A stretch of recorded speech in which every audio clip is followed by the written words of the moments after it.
Welcome to the other side of 40.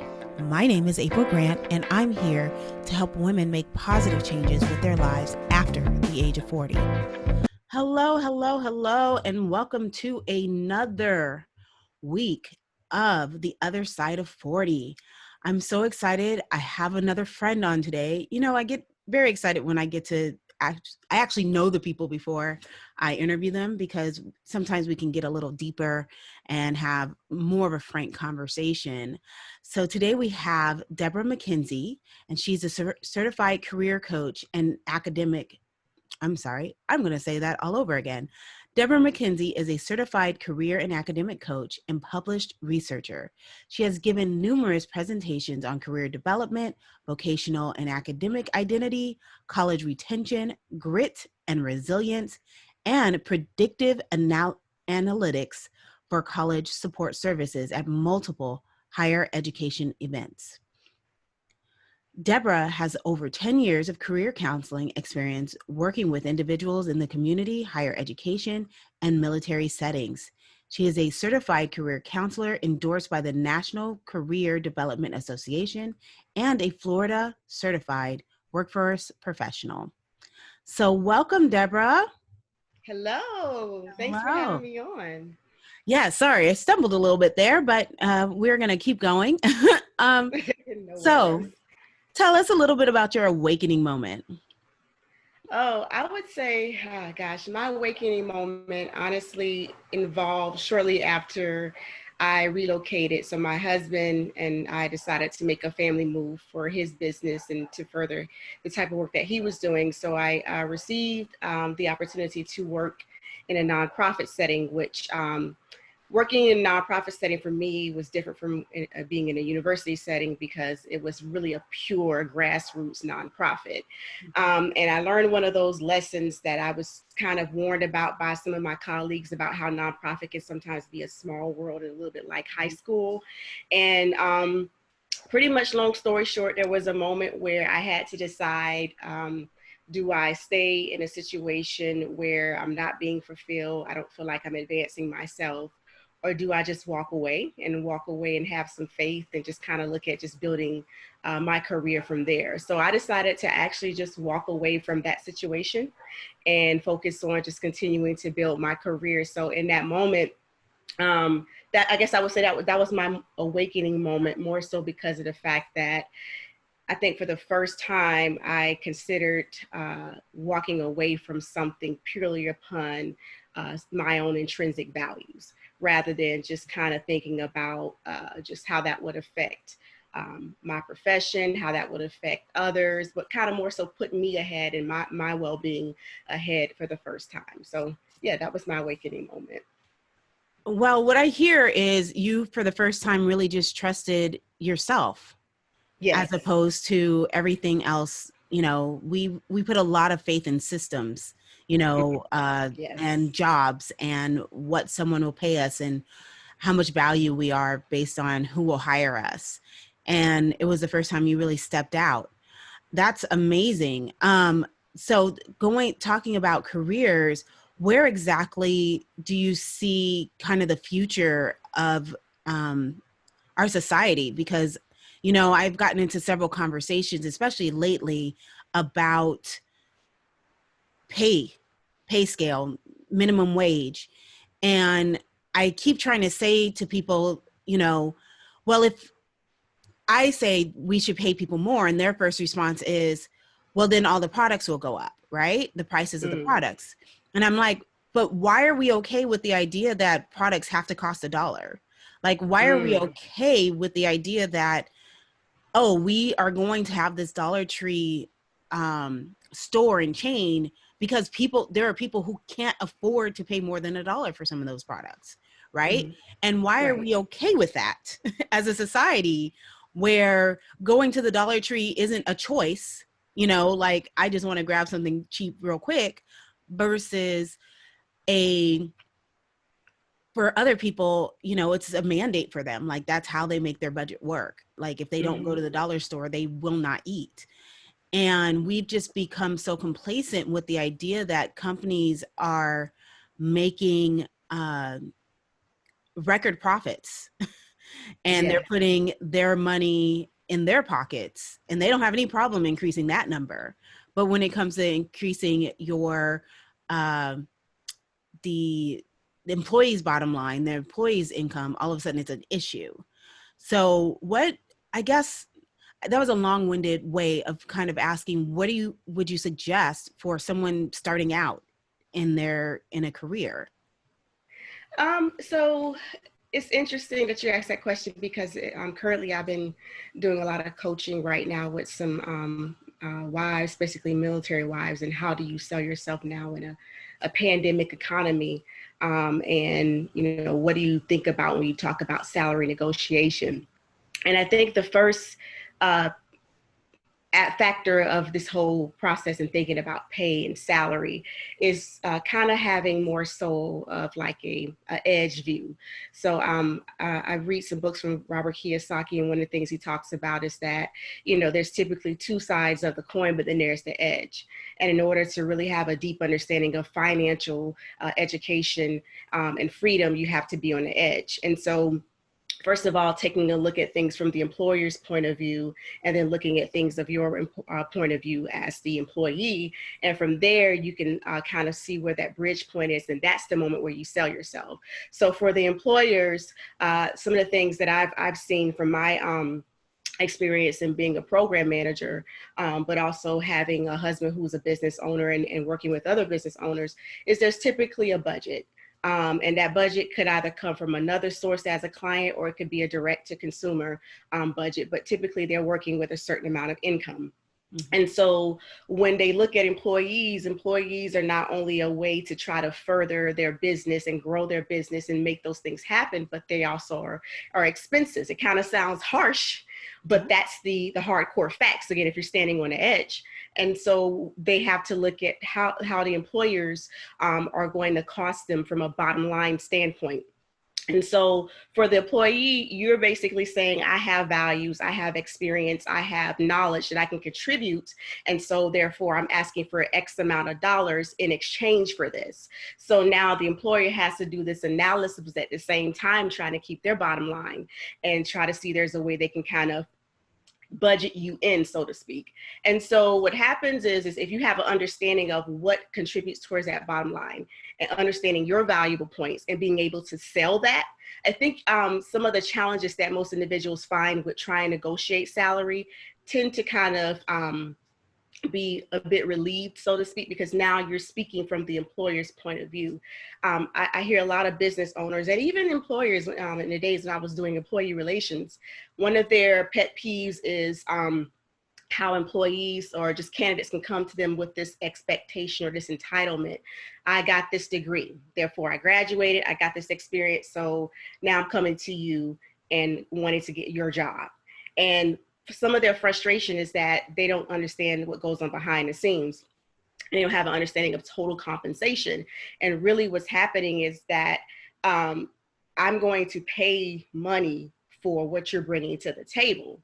And this is kind of more of a exchange, so to speak. But if it's presented in a way of like, this is what I deserve because I spent this time getting this education, it can kind of annoy employers. However, if they meet those that not only had a thorough understanding of their business and how they make money, but are able to sell themselves by saying, I bring this to the table, I bring this knowledge, this education to the table, and this is going to contribute to your bottom line in this way, a lot of employers don't have a problem.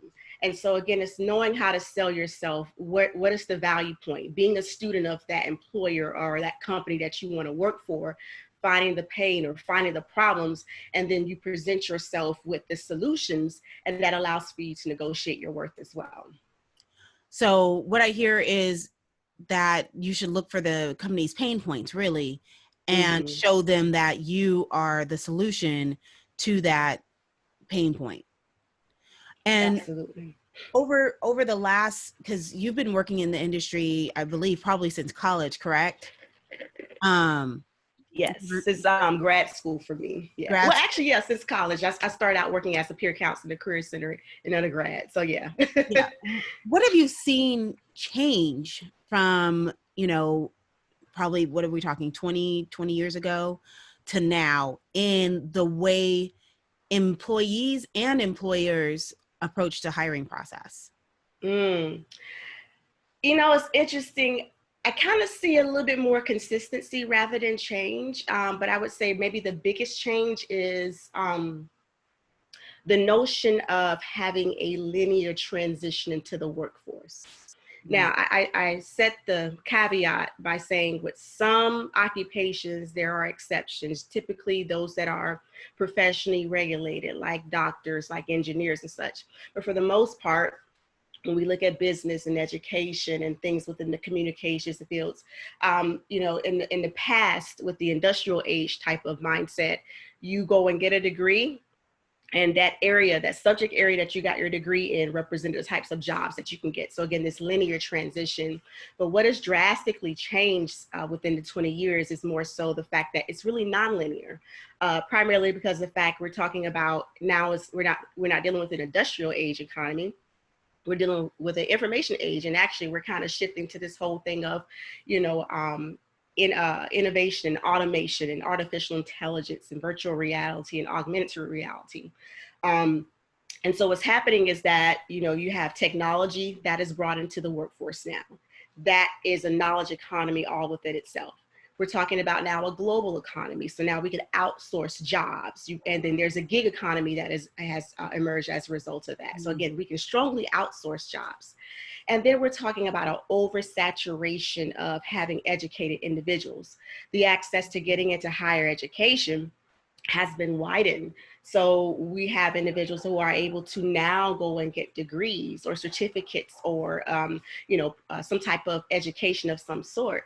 And so as the employer, what they're finding is that the candidates have degrees, have education. Some of them even come in with experience, but now their goal is in, how can you utilize this technology? How can you execute problem solving and critical thinking? How can you basically incorporate, understanding how the financial aspect of things works and be more efficient? Because now we're talking about with the economy, employers are faced with some decreased budgets. So again, what they're looking for is not necessarily a degree. And I would hear this from employers, especially when I was coordinating job fairs and I would try to prepare for the fair and do my workshops. I would say, I don't really care what the degree is. I just want to know, if I bring you to my particular job role and function, can you perform with the training that I provide, but also be able to contribute immediately? And so what we find is that, in the past, if I majored in English, my only options were to either go and teach or to become a writer, something of that nature. But now you find that people who major in English can now go into marketing communications jobs. Some could even be able to move into financial planning jobs and things of that nature. So again, these non-linear workforce transitions. So what we look at is, honestly, we see educational programs having a hard time with catching up with that. So the subject matter is taught, the theory is taught, and you may find that some programs will have application of theory to practice, but the actual experience, that experiential piece is usually missing. And some students or some candidates I would hear say, it's one of their biggest frustrations is, one of the reasons why I keep not getting jobs is I keep getting told I don't have enough experience, or I'm being told I don't have the right kind of experience. But I don't understand. I have a degree. I did an internship, but they want 2 years of experience. And sometimes I have to tell them, well, that 2 years of experience is a quick filter for employers to see, again, if you can come onto their role and they don't have to train you as much, you can pretty much perform at the top level that they want you to perform at. And so usually I have to tell them what we have to do is take out the linear nature of your presentation of your skills and your experience, and now show that you have those things that they're looking for. Looking into the soft skills and expanding that and matching that and making it targeted to what the employer is wanting. Taking a look at specific ways that you can tell your story with data. Employers are wanting to know, okay, well, you have this particular outcome, but what does that look like? And so if you improve the efficiency of a particular process by 50%, working with, a certain amount of resources, now you're speaking their language, because now you're talking about the absolute thing they're looking for. So the 2 years of experience to them kind of filters out that you could do that. But if you have an internship and maybe like half a year of experience, but again, you can still achieve those same outcomes, they're going to consider you. So again, that whole nonlinear transition, and by again emphasizing soft skills, emphasizing more so of like the targeted functions that employers are looking for, I would say is the biggest change. And with this current economy, with the whole pandemic situation, even the competitive nature of the workforce is actually, that's more of the way that a lot of people are getting noticed and cutting through the noise now. I mean, that's awesome. For people who don't know, can you elaborate on what a soft skill is? Absolutely. So when we talk about soft skills, so there is the National Association of Colleges and Employers, also known as NACE, and they talk about the top things that employers are looking for based upon their survey. So some of these things that we see for soft skills, that they're looking for leadership. They're looking for problem solving. They're looking for teamwork. They're looking for good interpersonal communication skills. They're also looking for like social and emotional skills as well. So those are like the top things when we talk about soft skills. Okay. Well, I mean, I actually am going to be entering the workforce again. I've been home Oh, awesome. for a very long time. And so it actually seems very overwhelming because my skill set, which I have said on the show, is like, um, I have a very, uh, I call myself the Jill of all trades. Like I know a little about a lot of different things. And so I have this tool belt that I've pulled out of, over the years to do different jobs. But those have all been for me to make, my income on my consulting business, kind of just doing it part-time as the kids, until the kids could go back to school and all of that type of stuff.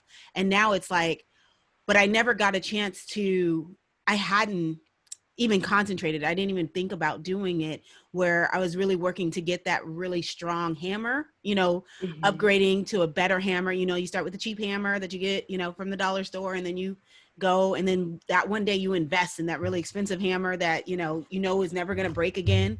Um, I never really did that. And that was just a thought process thing. Like, I'm just kind of having fun, right? I can go places Right. and learn different things, and I love to learn. So it was very exciting for me because I'm like, oh, I can learn a little bit over here, and I can dive into this, and I can dive into that. And now I'm looking at my resume, and I'm like, oh my gosh, it's all over the place. Oh, how do I sell myself? How would someone like me sell myself to one job when my resume is like everywhere? Yeah, and that's a great question, because I typically find that with individuals who are 40, 50, it's something about, just spending some time just being able to just be in the workforce for a while. A lot of people who are 40, 50 years old may have advanced education, graduate level education. And so that resume will have just a myriad of experiences, knowledge points, and things of that nature. Um, and so the way you sell yourself, so when we talk about resumes, for example, there are three types of resumes. There is the chronological type of resume, a functional, and then there's a combination.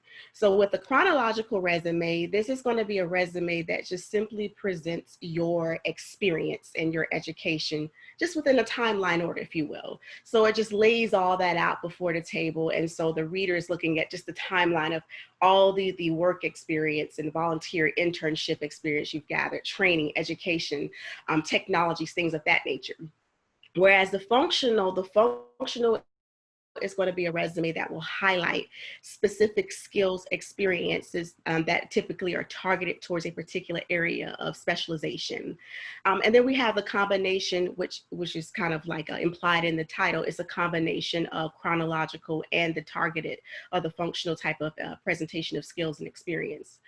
So typically what I share with individuals is if you are trying to apply for a position where the employer is specifically saying they want candidates to be strong or proficient in a particular area, functionality. So to give you an example, right now we're seeing a lot of project management work that's coming out right now. So a couple of the postings that I've coached a couple of individuals are on is, project management work from a virtual setting, typically for teams, whether it's like sales nature, and a lot of it is kind of sales within sales nature. And so for them, they're wanting someone to be able to manage projects, meet deadlines, be able to consort with various key stakeholders. So whether it's the client, the individual people, and then they want certain type of like knowledge within technology, Salesforce, having a project management certification. And so I work with people, again, like you said, have a diverse background, diverse presentation of skill sets. And so if the employer is stating these particular things on their job announcement or their posting, I usually tell individuals you want to do a combination resume if you happen to have many years of experience, but it's strong experience and it's very relevant. It has a lot of transferable aspects of what we see in the job posting, but also you have some ways to specialize yourself as well. And so combination is a common resume I'm seeing right now that's being used, especially for those that are 40, 50 plus. And so what happens is with this are a couple of key points. One of the things I notice is those that tend to have advanced education, those that kind of, what you said a Jill of all trades, in the career counseling field, they call it multi-potential. That's a word for you there. Multi-potential. Okay, there we go. Multi-potential, yes. Good.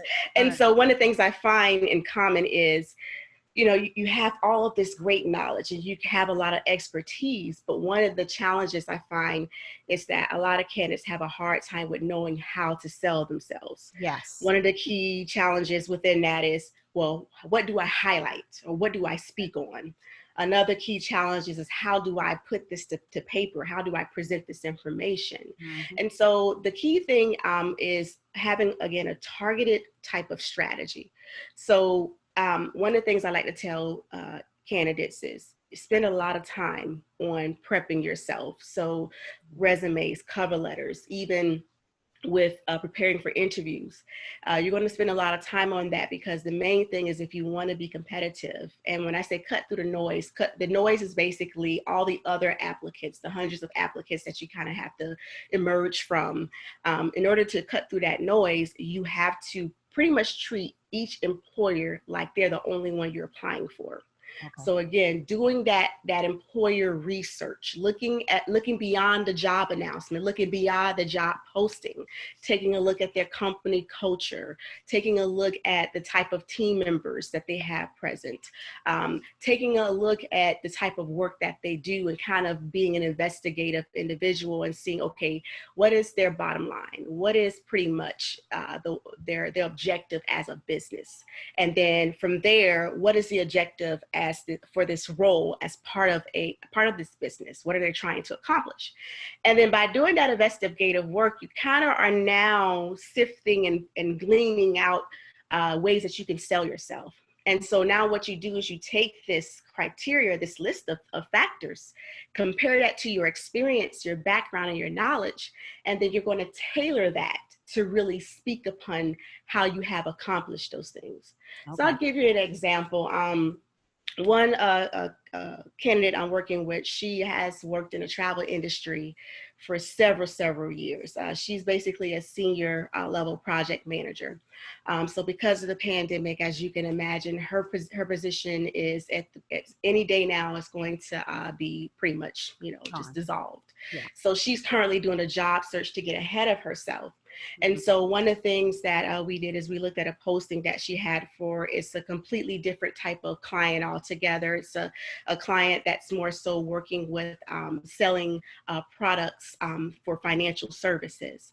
And so one of the things that, I coached her into doing is they highlight that they wanted someone to be able to work with an interdisciplinary team of professionals. Mm-hmm. And bring them all together and being able to manage not only the deadlines, but be able to manage any type of challenges that come up, whether it's in communication, whether it's in certain products. And so one of the things that we had to do is, okay, let's talk a little bit about what is behind that. What is the whole statement behind that statement? Mm-hmm. And so one of the things we kind of talked about, I put the question to her is, when you talk about dealing with somebody, a bunch of individuals that are in a team for a project, what is the biggest challenge have you encountered or that you observed? And she said, well, mainly it's really trying to get everybody on the same page, because you have people with different types of visions, or they have different types of objectives and how they feel like certain things should go. And then you have people who are just particular specialists within what they do, and they don't operate, or they don't do their particular job with understanding how that could affect the other types of team members. So she's like, that's the biggest challenge. So for me as a project manager, I had to make sure, number one, I know pretty much the roles and the functions of what everybody's doing. And then from there, being able to be that mediator. And so I told her, I said, so this is what we're going to do. So you take pretty much examples of how you've done that. And you indicate that now on this targeted resume. So again, that's just an example again of taking a look at what you have specifically as an answer, if you will, to the call of what you're seeing in those job analysis or those job postings. Ooh, yeah, I was, because it's been a while. I mean, yeah, talking about the last time I applied for a job was probably 2006. Okay. And that was actually before the last job I had, because I had actually interviewed for the last job I had before I got the second to last job I had. And what happened was I interviewed for it. I submitted my resume. They brought me in. They're like, you sound great. And then I never heard from them. And then I got a job someplace else and worked for them for over a year. And then I left that position because it was too much on me, because I just had a baby. It was too much on me for the commute and all of that. And so I just happened to go back to the website. I was like, whatever happened to that position? Like, did they ever fill it or whatever? And they didn't fill it. And I just called them back up and I said, I noticed this position's still there. And they're like, oh, you were still our favorite candidate. Do you want to come back in and interview with the next, it was like interview 2. And I was like, of course. And then I went for that. So it's been so long since I've even updated my resume, like in any official capacity. So it's just kind of like, initially I sat down and I was like, yeah, I could do this. And then I started looking at the job options and my resume, and I'm like, I need help.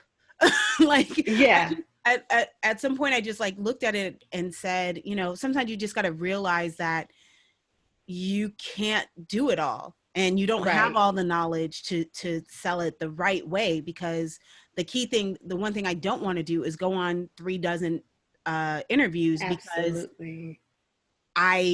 because I didn't prepare and I didn't do the right resume and I didn't do the right cover letter, or, get passed over a bunch of times. I don't want to do that.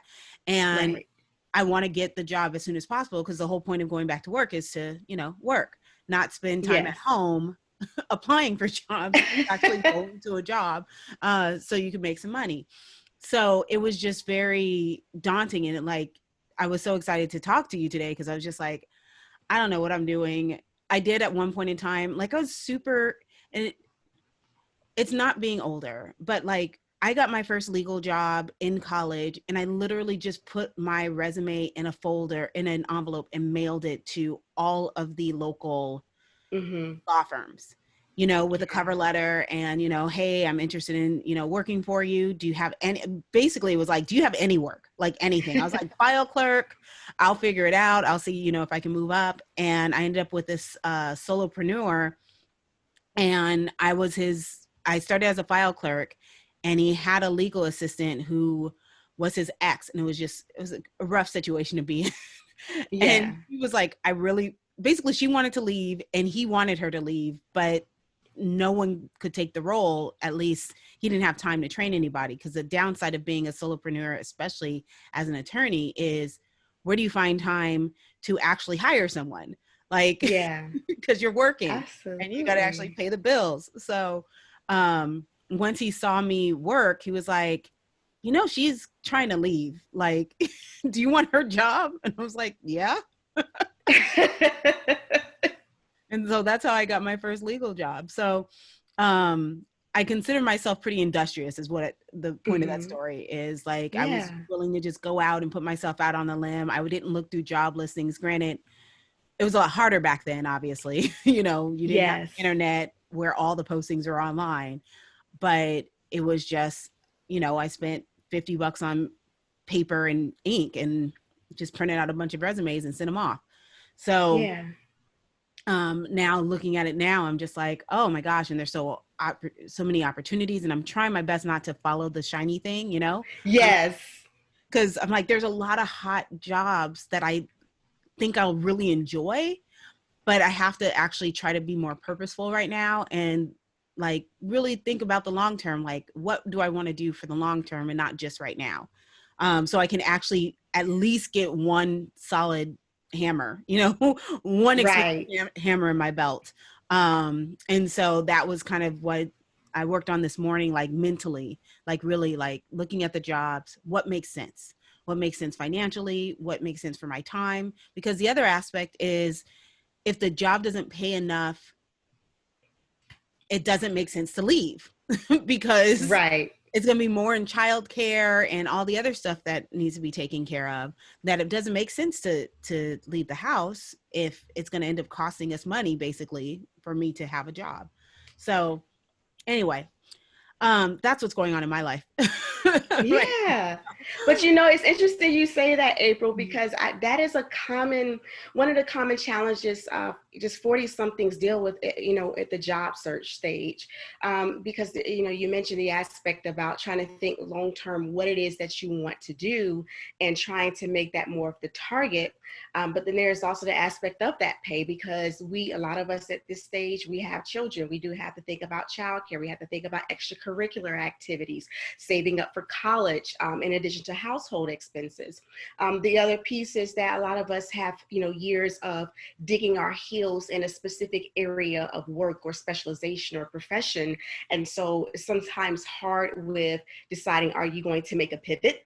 Yep. And maybe have to leave that behind and start from scratch.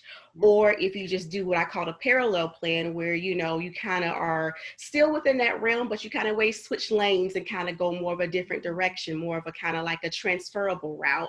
And so that's a lot to really think about. And so, one of the things that I coach a lot of individuals on, and this comes back from my days when I was teaching advanced learning strategies, is that you have 3 responses as you go through this process. That you can choose from. And sometimes one day it could be one response, the next day it can be a different response. Right. But the 3 choices you have is I can change, they can change, or things can stay the same. And the foundation behind that is more so of this whole reflection piece, if you will, having the self-awareness, that self-management and thinking and emotional regulation side of it, because you are faced and bombarded with a lot of information. And there's also a lot of changes that are taking place. And sometimes it can be daunting. It can maybe be exhausting. It can be confusing, just, depending upon what type of factors you're presented with. And so again, taking that moment to think about I can change, they can change, or things can stay the same. So one of the things I like to share is, if you will, the visualization of having a destination in mind, and starting with that first. And with the help of GPS these days, we can actually punch in or type in the destination, and then it'll give us, if you will, maybe just a couple of calculated routes, and we can pick the best one, and then we instantly get the navigation. I wish it was that easy for us when we do job search, career change, and things of that nature. But I think the best point is starting out with that destination. And that's what I was hearing where you were saying you were thinking long term. Like, what is it I want to do? And I was finding myself, when I did leave that job, having some similar challenges.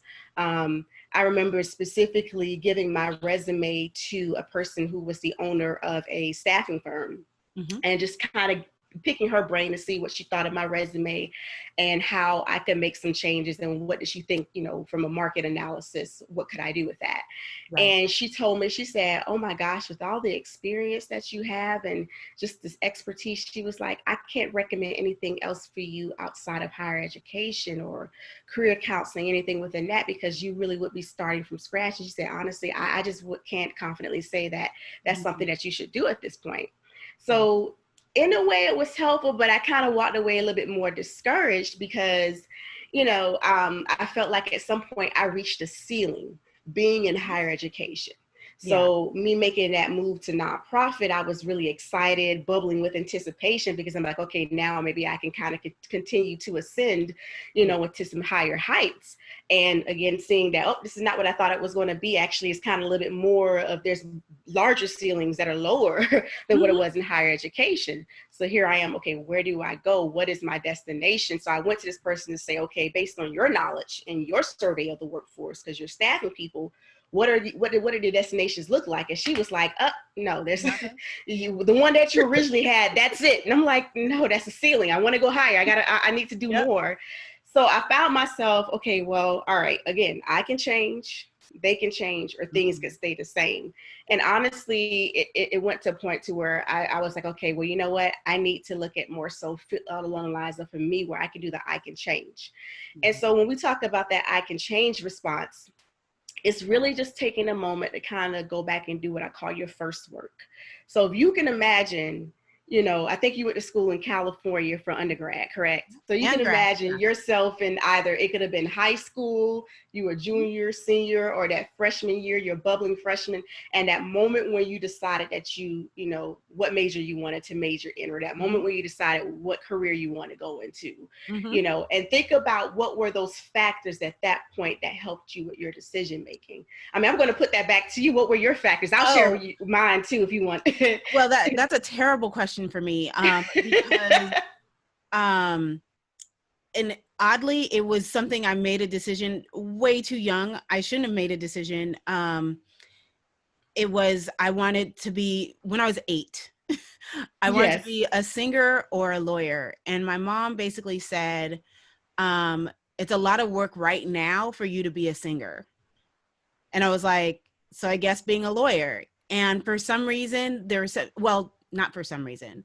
My mother also was very insistent to keep me on that path. Uh-huh. Um, and so I never really factored what that meant in the long run. So I actually do have a law degree as well.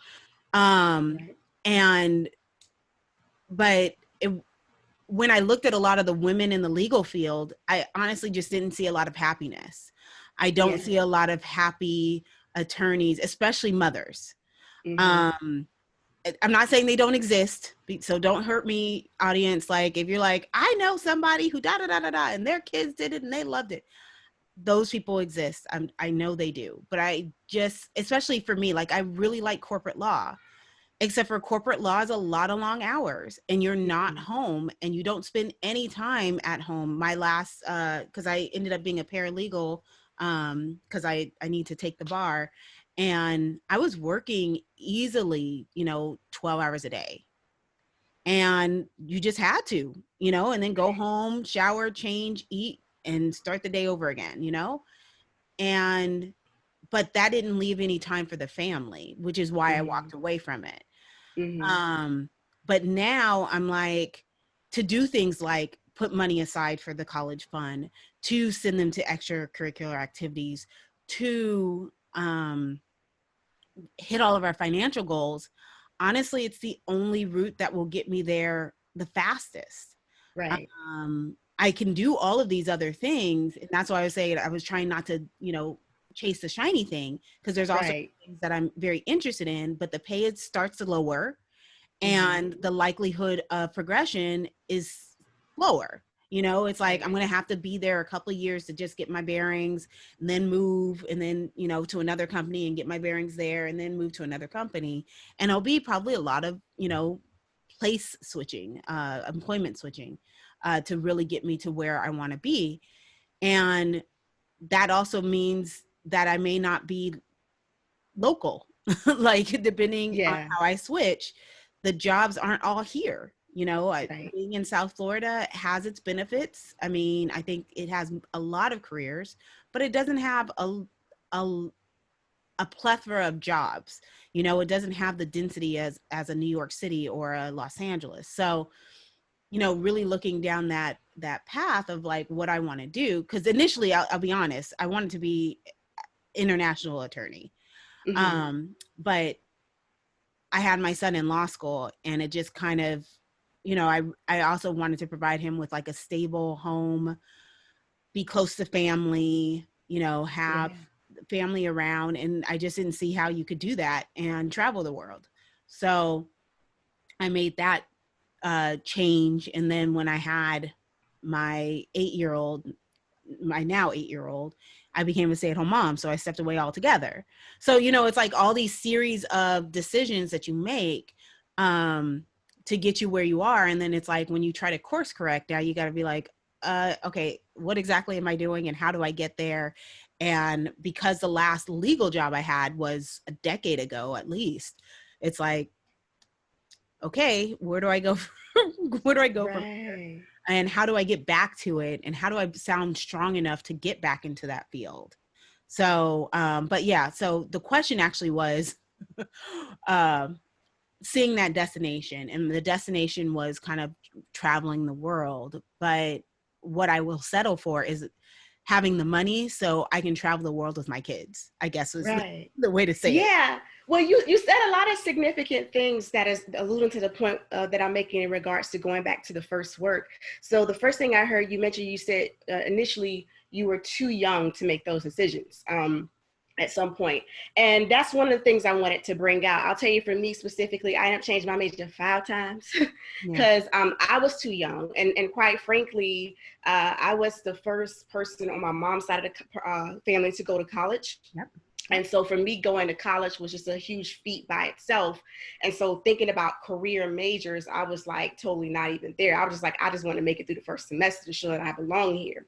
But I wasn't ready. From a developmental standpoint, I wasn't ready. I was too young myself to make that decision that I was looking for. But so you mentioned that. But the other thing I was hearing a lot of is there were moments where you chose to say, I can change, I can change, I can change. And you had a major change in your life and becoming a mother. And so when I talk about doing the first works, honestly, a lot of decisions that we make when we're young, we don't have the information that we have now. Yes. There's a lot of times where you say, if I know if I know back then what I wish I would have known now, I would have made these decisions accordingly. Well, we can't hit the clock. We can't say woulda, coulda, shoulda. But that's one of the first things I like to share with individuals is the empowering thing is now you are equipped with a lot of information to make a really good decision. Yeah. And if it causes for you to say, I can change, and you have to sometimes leave a little bit what you have behind, that's okay, because that decision was made for that moment.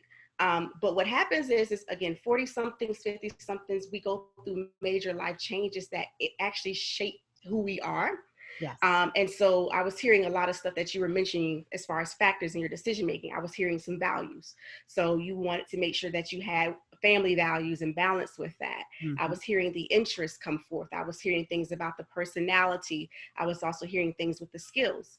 And so with those 4 major areas, our life changes, our life events can affect those things. And now we have new values, or we have a new personality, or we have new skills, or we have new interests. And so when I say do your first work, going back to looking at what those things look like, your interests, your value, your personality, your skill set, and actually looking at that. For some people, they actually opt to do a actual career assessment, to kind of gather that information and research who they are and what they're presenting. But I think part of finding out that destination is really finding out who you are.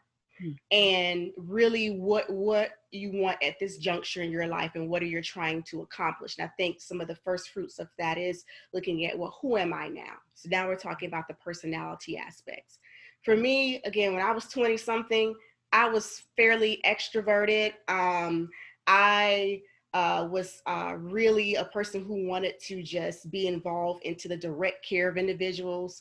A lot of my changes were surrounding helping professions. I wanted to just go and rescue everybody and just try to save the world, everybody that I could. But now here I am 42, and I'm kind of a little bit more leaning on the introverted side. I'm kind of extroverted, but I'm a little bit introverted, because having a kid will do that to you sometimes. When they're all up on you, sucking up your energy, you just want to have some alone time in that thing. But also for me helping, I'm kind of more of the facilitation, not rescue. So I will empower, but that whole direct care thing, trying to save you, I don't have the energy for that these days, nor the patience, to be honest with you, if I be completely transparent. So as a person, I have evolved. So again, looking at the person who you are, looking at your interests. So specifically, what has now shaped your new interests, and where do they really fall within? And again, like I said, you said that you're the Jill of all trades. Again, multi-potential. One of the things I would share with individuals who could just pretty much is interested in a lot of things and can also equally do those things is to look at a principle of alignment. And so when I say alignment, it can be called different things for different people. You know, if I were to get spiritual on you, look at your purpose or your destiny or your calling. Mm-hmm. If I were to kind of get, more kind of talking about energy, looking at what is your higher self? What do you feel like you're drawn to be your higher self? But for the most part, we're talking about alignment. So what are those things, those topics, those areas that really just get you excited, that brings that joy, that creates that experience of flow? And writing those things down, naming those things, because they exist. We just haven't named those things just yet. And so now we see where our interests lie in. And then, like I said, the other point are the values, and I'm hearing the values. And typically we have those values. We can quickly name that because, again, with us being 40, 50 somethings, it's about the responsibility that we have just as adults, as parents, as wives, as mothers, and that type of thing. So that's a quick thing we can quickly just tease out. It's just the interest in who we are as a person and the skills. But here's the thing that makes it challenging for a lot of people. It's the aspect of judgment. I don't know about you, but for me, that's the thing. If I were to say what complicates my decision making, and even though I've got the training and the education and the background in doing this, but even as I personally go through my career development process and analysis, the areas I find of challenge is I judge things. So if I say, this is my personality, these are my interests, these are my skills, here are my values. Now, all this stuff is now connected to these job opportunities. Here is the pay for these job opportunities. A lot of times judgment can kind of set in. And when I say judgment, it usually is a manifestation of what we find in our age group. Because at one point when we're young, it was about, I want to say competition, but in a way kind of it was like a little bit of competition, so to speak. You wanted to make sure that you were accomplishing things as well. But for us at our age, it's about the social connections. It's about the experiential moments that we're having in life. So now salary is just not for me to pretty much just go out, have fun and things of that nature and do a lot of, those things and try to drive a certain car. But now it's about, can I create moments where, I know that my child is secure in going to college. Can I make sure that we have good family vacations where we can enjoy life and that thing? So it's about creating those experiential moments. So judgment becomes to be a manifestation of those things, because as we look at all these options, somewhere in our subconscious is, again, the aspect of, us wanting to have those connections and have those moments, but then we kind of judge it, so to speak. So one of the things, again, it goes back to that again. I can change, they can change, or things could stay the same. And it really is, again, looking at that destination, looking at who you are at this moment, and just accepting that, being kind to yourself and owning that, and not judging that, honestly. Awesome. All right. I think that's a great place to end. So tell everyone where they can find you online or email, whatever way they can reach out to you. So online, I have a counseling business, career counseling and academic coaching business. It's called RLM Strategic Consulting. So you can find me at rlmsc.com. And you can reach me at consultingdeborah@gmail.com or dmckenzie@rlmsc.com. Awesome. Thank you so much. Thank you very much as well. Thank you for listening to today's episode of The Other Side of 40. You can find us at our site, theothersideof40.com, and on Pinterest, Instagram, Twitter, and Facebook at Other Side 40.